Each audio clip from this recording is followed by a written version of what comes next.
Hello aspirants. अब जैसे हम सबको मालूम है हमारा NDA to 2023 is just 45 days away, right? तो अब क्वेश्चन आता है कि यार क्या 45 डेज में एनडीए एग्जाम क्लियर करना इज इजी? डेफिनेटली, क्योंकि तुम्हें एग्जाम को सिर्फ क्लियर करना है, तुम्हें टॉप नहीं करना है इस एग्जाम को, तुम्हें अच्छा स्कोर नहीं लाना है। अगर हम क्लियर करने की बात कर रहे हैं तो क्लियर करना इज लाइक 900 में से हम इन एंड अराउंड 370 380 या 360 370 के आसपास भी आ जाते हैं, हमारा एग्जाम क्लियर हो जाएगा। अब देखो, 45 डेज में एग्जाम को क्लियर करना इज इजी, उसमें अच्छे मार्क्स लेना थोड़ा डिफिकल्ट हो जाएगा। अगर हम क्लियर और टॉप करना, ये दो डिफरेंट एस्पेक्ट्स है। अगर तुम्हें क्लियर करना है ना तो 45 डेज इज इनफ, क्योंकि कोई भी कॉम्पिटेटिव एग्जाम को क्लियर करने के लिए तुम्हें दुनिया जहान की चीजें नहीं लगने वाली है, तुम्हें कुछ लिमिटेड चीजें लगेंगी जो चीजें आसान हो सिर्फ 45 डेज के इसमें दायरे में। चीजें आसान हो, लिमिटेड हो, जिनका वेटेज अच्छा खासा हो और जिसको हम 45 डेज में आराम से प्रिपेयर कर सके। ओके, अगर तुमने ये चीजें करी ना तो डेफिनेटली यार 900 में से 370 380 scoring is not that difficult. But if you talk about at the same time of topping the exam और scoring really great marks, then वो थोड़ा सा डिफिकल्ट हो जाएगा। तो आज हम ये डिस्कस करने वाले हैं कि यार 45 डेज है, 45 डेज में क्लियर करना भी आसान है, तो कौन से टॉपिक को उठाए, किस वे में प्रिपरेशन करें, कौन से टॉपिक कौन से सब्जेक्ट में कौन से टॉपिक को कितना ज्यादा वेटेज है और उसके हिसाब से हमें कितने सब्जेक्ट को कितना टाइम डेडिकेट करना है। ओके, सबसे पहली चीज, हमारे पास रहते हैं 45 डेज, राइट? और तुम्हें ये चीज मालूम है कि जो हमारा एनडीए है उसके अंदर दो एस्पेक्ट्स है या दो सब्जेक्ट्स है, one is maths and other one is GAT. और सबसे पहली बात, 900 में से you just have to score in and around 360 to 370 for clearing the exam, right? तो ये 360 370 लेना इतना टफ नहीं है। तुम टफ कब बना देते हो? जब तुम बहुत सारी चीजें पढ़ रहे हो, थोड़ा थोड़ा थोड़ा थोड़ा सब पढ़ रहे हो, इंस्टेड ऑफ थोड़ी चीजें एकदम अच्छे से पढ़ने के अलावा तुम क्या कर रहे हो? तुम 100 चीजें पढ़ रहे हो बट थोड़ी थोड़ी पढ़ रहे हो, और वो थोड़ी थोड़ी चीजें थोड़ी ना टेस्ट में पूछी जाती है। तो जो भी चीज तुम पढ़ रहे हो ना उसको 100% करो। तो आज हम ये डिस्कस करेंगे कि यार ये 45 डेज में हम कौन से इंपॉर्टेंट टॉपिक्स को प्रिपेयर कर लें। तो सबसे पहले अगर हम मैथ्स की बात करेंगे तो मैथ्स में कुछ लिमिटेड सोर्स पकड़ो, और बट जब तुम इन सोर्स को पढ़ोगे तो वो 100% होने चाहिए तुम्हारे। अब देखो, हम मैथ्स के सोर्सेज डिस्कस करते हैं। Matrices and determinants, permutation and combination, binomial theorem, इसके अलावा 3D and vectors, trigonometry। ये कुछ ऐसे चैप्टर्स है ना जिनको छोड़ना नहीं है, क्योंकि यार अब पिछले 2-3 बार से ना इनमें से क्वेश्चंस बहुत ज्यादा आ रहे हैं तुम्हारे। सीक्वेंस एंड सीरीज, तुम डिफरेंशियल इक्वेशन उठा लो जिसमें सिर्फ और सिर्फ तुम्हें डिग्री और ऑर्डर बताना होता है, और यहाँ पे तुम्हें 8 मार्क्स 4 मार्क्स फुकट के मिलने वाले हैं। ओके, ये कुछ चीजें हैं। स्टैट्स, प्रोबेबिलिटी, अगर तुमने ये कर लिया ना तुम्हारा स्कोर डेफिनेटली बहुत अच्छा बन के आएगा। बट तुम्हें ये चीजों को एकदम अच्छे से फॉलो करना होगा। ओके, और complex number, binary numbers. Okay, नहीं तो इसके अलावा हम एक chapter that is quadratic equations. Okay, अगर तुमने सिर्फ और सिर्फ ये चैप्टर प्रिपेयर कर लिया ना, ये चैप्टर इन 45 डेज में एकदम शिद्दत से, अब तुम बोलोगे कि अभी ऐसा कोई बच्चा होगा कि बोलेगा कि यार मैंने तो कुछ स्टार्ट ही नहीं किया, मेरे को मैथ्स कुछ आता ही नहीं। यार तुम क्लास 11th और क्लास 12th तुमने पढ़ रखी है, तुम्हें मैथ्स का बेसिक्स तो आता होगा यार, बेसिक्स तो हिला हुआ नहीं होगा। क्योंकि अगर तुम बोल रहे हो कि यार तुमने क्लास 11th और क्लास 12th पढ़ी है तो तुमने मैथ्स तो किया ही होगा। मैथ्स तुम्हारा 0% पे तो नहीं होगा, दैट इज फॉर श्योर। 0% होगा क्या? यार तुमने सीबीएसई के बोर्ड्स भी निकाले होंगे, जो कुछ अभी निकाल रहे होंगे, तुम सीबीएसई की प्रिपरेशन कर रहे हो तो तुम्हारा मैथ 0% नहीं होगा, वो एटलीस्ट 30 to 40% पे है ऑलरेडी। मतलब तुम्हारा बेस तो अच्छा बना हुआ है। अब तुम्हें जो चैप्टर्स है, इजी चैप्टर्स को ही तो स्ट्रॉन्ग करना है। अब देखो यहाँ पे तुम गलती क्या करते हो, अब तुम्हें पता चल गया कि मैथ्स में 30 चैप्टर्स आ रहे हैं, उन 30 चैप्टर्स को तुम क्या कर रहे हो, 30 चैप्टर्स को तुम थोड़ा थोड़ा तुम क्या कर रहे हो, 15 पढ़ रहे हो। अब क्या ये कंडीशन है कि इसी जो 15% तुमने पढ़ा है उसी में से टेस्ट में आएगा? यार ये चीज तो होगी नहीं। तुम्हें क्या करना है, जो टॉपिक्स हमने यहाँ पे लिखे हैं ना, इन टॉपिक्स को पढ़ो, इन टॉपिक्स को पढ़ो, और इन टॉपिक्स को जब तुम पढ़ोगे तुम इसके 100% डेडिकेट करो। हर एक टॉपिक को 100% प्रिपेयर करना है। ऐसा भी नहीं कि यार एक टॉपिक है मैं उसको 80 to 90% पढ़ लूँ। अगर तुम ये चीज कर रहे हो दैट मीन्स तुम रिस्क ले रहे हो तुम्हारे पेपर को क्लियर करने के। इसमें अगर इसमें भी रिस्क ले रहे हो तो बात नहीं बनेगी। तो जो भी टॉपिक्स यहाँ पे लिखे, और अगर हम बात करेंगे ना कि ये टॉपिक ये टॉपिक ये टॉपिक ये टॉपिक ये वाला टॉपिक बहुत आसान है, कुछ ये टॉपिक से नीचे वाले जिसमें तुम्हें थोड़ी ज्यादा मेहनत करनी पड़ेगी, बट इसके अलावा सारे टॉपिक्स आसान है। तुम ये टॉपिक्स को पढ़ो, तुम्हारा स्कोर। और अगर हम मैथ्स का कट ऑफ बात करेंगे, मैथ्स की कट ऑफ 90 to 100 के बीच में रहती है, राइट? 80 to 90 रहती है, ये 90 to 100 भी नहीं, हम बोल देते हैं 80 to 90। और एक चीज बता दूं, तुम अगर इनके ही क्वेश्चंस का अंदाजा लगा दोगे ना, तो इसमें से ही तुम्हें एटलीस्ट 50 क्वेश्चंस तो मिल ही जाएंगे जो इन इसमें से पूछ रहे हैं। या ट्रिग्नोमेट्री में से 12-13 क्वेश्चन आ जाते हैं कभी कभी। सीक्वेंस एंड सीरीज में एनडीए 1 2022 में तुम्हारे 10 to 11 क्वेश्चन थे। तुम समझ रहे हो, तुमने अगर सिर्फ इन चीजों को अच्छे से पकड़ बना ली, और हर एक में से मैट्राइसिस और डिटर्मिनेंट्स में से 12-13 क्वेश्चन, परम्यूटेशन कॉम्बिनेशन में से 5, कॉम्प्लेक्स नंबर में से 5 क्वेश्चन थे, बाइनोमियल थ्योरम में से 3-4 क्वेश्चन थे। तो देखो यार, तुम्हें सिर्फ मैथ्स का कट ऑफ निकालने के लिए 25 क्वेश्चंस को एकदम अच्छे से करेक्ट करना है। और ये बात सुनो यार, 120 में से सिर्फ और सिर्फ 25। देखो मैथ्स का तुम्हें सिर्फ कट ऑफ क्लियर करना है। अगर स्कोर करने वाली बात आएगी तो वो हम गैट में डिस्कस करेंगे। तुम क्या 120 में से 25 क्वेश्चन अटेम्प्ट नहीं कर सकते, एंड दैट टू करेक्टली? सिर्फ 25 करना है। अब ये 25 क्वेश्चन तुम एकदम करेक्टली तब अटेम्प्ट कर पाओगे जब तुम इन टॉपिक्स को एकदम अच्छे से प्रिपेयर कर लो। 45 डेज में तुम्हें सिर्फ और सिर्फ अगर पेपर क्लियर करना है ना, तुमने ये टॉपिक्स पढ़ लेना तो डेफिनेटली तुम्हारा पेपर क्लियर हो जाएगा। अब अप्रोच कैसे करना है मैथ्स का स्टडी?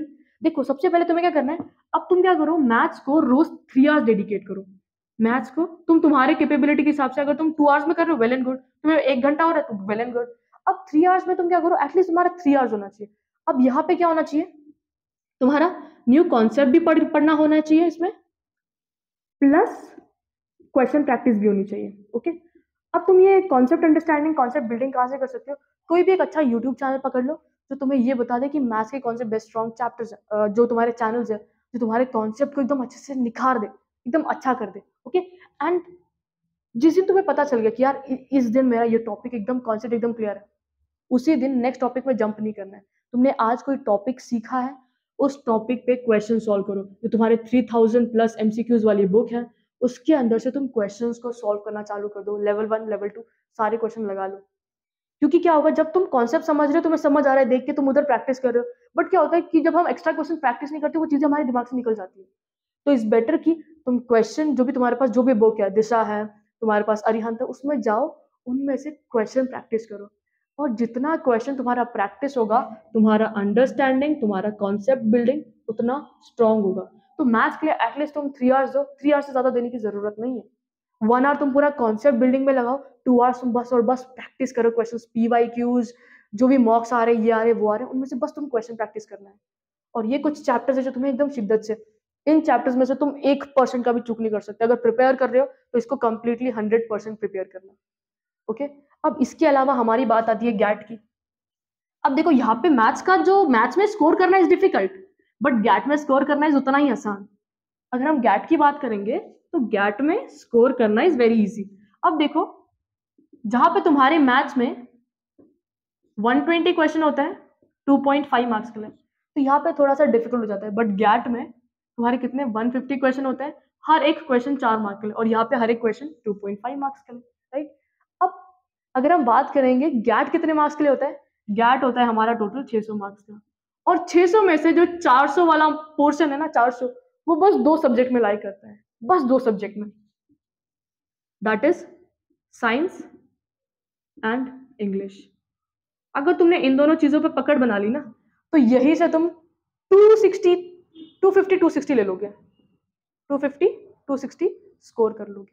बट अगर हम बात करेंगे कि ये जो यार इंग्लिश और ये जो साइंस है, तुम क्या करो, साइंस के लिए तुम class 9th, class 10th, class 11th और क्लास 12th के कुछ इंपॉर्टेंट टॉपिक्स पढ़ लेना। ओके, बट ये वाला जो सेक्शन है ना, ये तुम्हारा 100% रेडी होना चाहिए। इस क्वेश्चन, इस टॉपिक में से, इस सब्जेक्ट में से कुछ भी चीज आ रही है, इसके अंदर तुम मार्क्स छोड़ने का बात सोच ही नहीं सकते, इसमें क्वेश्चन छोड़ने की बात नहीं। क्लास 11th और 12th को थोड़ा सा तुम ऊपर ऊपर से वापस पढ़ लो एक बार, बट ये जो चीज है ना, तुम्हारे बाय हार्ट थरोली होना चाहिए। और क्लास 11th क्लास 10th हो गया तो तुम्हारा साइंस आधा सॉर्टेड है, and that is for sure. तुम्हारा केमिस्ट्री, तुम्हारा बायोलॉजी, फिजिक्स थोड़ा सा हो सकता है इस बार लेवल का, बट तुम्हारा ये सॉर्टेड होगा। बट क्लास 9th और क्लास 12th को लीव मत करना। तुमने साइंस पढ़ लिया, तुम इंग्लिश के लिए रोज 1 आवर डेडिकेट करो, जहाँ पे तुम कोई भी अच्छे, जो भी टीचर तुम्हें पता है कि यार ये टीचर है, इनसे जो इनका जो रेशियो है, इनका जो सक्सेस रेशियो है वो बहुत अच्छा है, इनके बच्चे जो है वो क्वेश्चन ज्यादा राइट अटेम्प्ट करके आ रहे हैं, तुम वैसे टीचर को प्रेफर करो जिसमें अगर तुम्हारा 50 में से, और देखो यार 40 प्लस इंग्लिश में 40 क्वेश्चन अटेम्प्ट करना एंड दैट टू राइट, वो डिफिकल्ट नहीं है। तो 40 into 4 करोगे, यहीं पे तुम्हारा स्कोर 160 हो जाएगा। बट ये 160 स्कोर लेने के लिए तुम्हें कंसिस्टेंटली मेहनत करनी पड़ेगी। कोई भी यूट्यूब चैनल फॉलो कर लो, या जो चीज़ तुम्हें प्रेफरेबल लग रहा है तुम वो करो। ओके, तुम इसमें PYQs करो, तुम प्रैक्टिस क्वेश्चंस करो, जो तुम्हें लग रहा है सूटेबल। पूरा 1 घंटे का तुम लेक्चर वॉच करो, फिर ट्रिक्स समझो, तुम ग्रामर रूल्स जानो, तुम रोज एंटोनिम सिनोनिम पढ़ो, वो तुम पे डिपेंड करता है। बट इंग्लिश में 40 प्लस अटेम्प्ट करना ना इज नॉट डिफिकल्ट, बट अगर तुम अच्छे टीचर्स को फॉलो कर रहे हो तो। ओके, अब ये हो गया। अब देखो गैट में और 2 चीज है, दैट इज पॉलिटी और ज्योग्राफी। अब हम ये नहीं बोलेंगे कि पॉलिटी और ज्योग्राफी तुम पूरा पढ़ो, तुम क्या करो, तुम सिर्फ और सिर्फ सिलेक्टेड एंड दैट टू जिनका वेटेज ज्यादा है वैसे टॉपिक्स उठाओ। ओके, अगर तुमने ये कर लिया ना, तो यहां से अगर तुम्हारे 20 मार्क्स भी बन रहे हैं 20 to 30, तो यार वो तो सोने पे सुहागा हो गया, राइट। मैथ्स में हमारे 100 बन जाएंगे। ओके, इन दोनों के सब्जेक्ट को मिला के हमारे सोचो 260 ही बन गए, तो ये 360। और पॉलिटी और ज्योग्राफी ने सोचा हमें 20 मार्क्स ही दिला दिए, तो 380। अब मेरी बात सुनो, क्या ये 380 लेना डिफिकल्ट था? नहीं था। अगर हम बात करेंगे कि पॉलिटी और ज्योग्राफी में क्या इंपॉर्टेंट टॉपिक्स हैं, पॉलिटी के टॉपिक्स लाइक फंडामेंटल राइट्स, तुम्हारे जितने भी कंसोलिडेटेड फंड्स है, फंड्स के बारे में अच्छे से जान लो, प्रेसिडेंट, प्राइम मिनिस्टर, बेसिक चीजें है, लोकसभा, राज्यसभा, कितने सीट्स है, क्वालिफिकेशन क्या लग रही है, राइट, ऐसी चीजें, पंचायती राज क्या है, इनके अंदर क्या क्या चीजें इंपॉर्टेंट, DPSP, कौन सा हमारा कॉन्स्टिट्यूशन कौन से दिन क्या पास हुआ है, वो बहुत तुम्हें क्या करना है। अब इसके अंदर भी सब कुछ नहीं पढ़ना है, इसके अंदर तुम्हें ये जानना है क्या जो इंपॉर्टेंट सब्जेक्ट्स है, इंपॉर्टेंट टॉपिक्स है, उसको अच्छे से पढ़ो। क्योंकि अगर मैं ये इंपॉर्टेंट टॉपिक्स पढ़ रहा हूँ, अगर उसमें से मेरे 3 4 5 क्वेश्चन भी बन जाते हैं, तो 5 into 4 मेरे 20 मार्क्स रेडी हो जाएंगे। तो ज्योग्राफी के भी हमने ऑलरेडी डिस्कस कर रखे हैं। अगर तुमको ज्योग्राफी में डाउट है तो मेक श्योर तुम उस वीडियो को वॉच आउट कर लो, ताकि तुम्हारा जो क्लैरिटी वो ज्यादा बैठे। और पॉलिटी के लिए तो लाइक तुम्हें प्रेसिडेंट, प्राइम मिनिस्टर, जो भी तुम्हारे फंड्स आर डिफरेंट, वो सारे सारे आर्टिकल्स तुम्हारे हैंड्स ऑन टिप्स होने चाहिए, फिंगर टिप्स। तुम्हारे DPSP जितने भी वो चीजें हैं ना, उनको एकदम अभी अच्छे से प्रिपेयर कर लो। Lok Sabha, Rajya Sabha, president, prime minister. Okay, अगर तुमने ये सारी चीजें कर ली ना, तो यार ये 380 ना, 380 scoring is not that tough. तो और 350 to 355 तुम्हारा वो होता है। बट ये चीज़ों को एकदम अच्छे से फॉलो करना है। जो मैंने मैथ्स का टॉपिक डिस्कस किया वो करना है। गैट के लिए तुम्हें ज़्यादा फोकस साइंस और इंग्लिश पे देना है, और यही से तुम्हें प्लान बनाना है कि यार यही से मुझे 260 स्कोर करना है। उसके लिए तुम साइंस क्लास 9 क्लास 12 का एकदम अच्छे से पढ़ लो, इंग्लिश के लिए रोज 1 आवर और फिर 30 मिनट्स एक्स्ट्रा दे दो जहाँ पे तुम क्वेश्चन सॉल्व कर रहे हो, राइट। और इसके अलावा पॉलिटी और ज्योग्राफी, देखो हमने हिस्ट्री और करंट अफेयर्स को छोड़ दिया, क्योंकि हिस्ट्री भी बहुत ज़्यादा वास्ट है और करंट अफेयर्स भी सेक्शन बहुत वास्ट है। तुम्हें सिर्फ क्लियर करना है, राइट, कट ऑफ। और ये लेना इज नॉट दैट डिफिकल्ट इस सिचुएशन में। अगर तुम्हें लगता है कि यार मैं खुद को और थोड़ा पुश कर सकता हूँ, तो तुम करंट अफेयर्स कर लो, तुम हिस्ट्री कर लो, it's all up to you. But अगर कट ऑफ क्लियर करना है, so this is the case. और पॉलिटी ज्योग्राफी इंपॉर्टेंट टॉपिक्स ही पढ़ना, ज्यादा एकदम उसमें घुसने की जरूरत नहीं है, पूरा पढ़ने की जरूरत नहीं है। कुछ चीजें अच्छे से फॉलो करो, डेफिनेटली तुम्हारा NDA 2 2023 आराम से क्लियर हो जाएगा। Hope you like the video guys. अच्छे से प्रिपरेशन करते रहो। All the best for exam.